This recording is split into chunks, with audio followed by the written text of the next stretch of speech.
жақсылық әрбіріміздің қолымыздан келеді.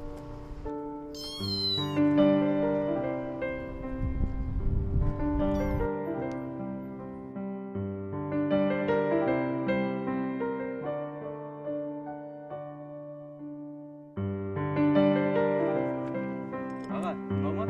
Рахмет.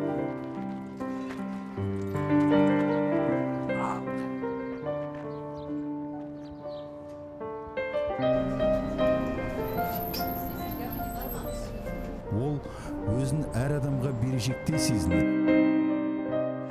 Жақсылық жасау үшін міндетті түрде бай, ғұлама, нешенеуніктің бірі болу шарт емес.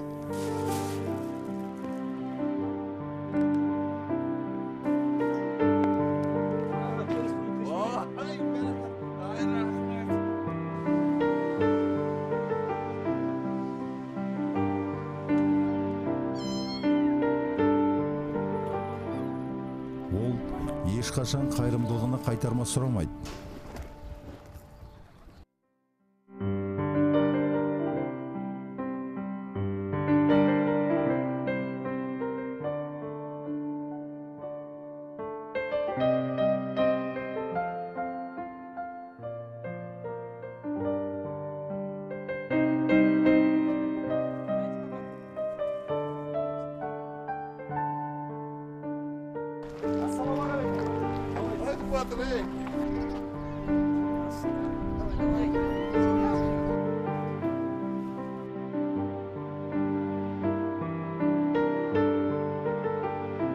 Жақсылық пен қайырымдылықты жасаған сайын бақытты қоғамның босағасын бекітеміз.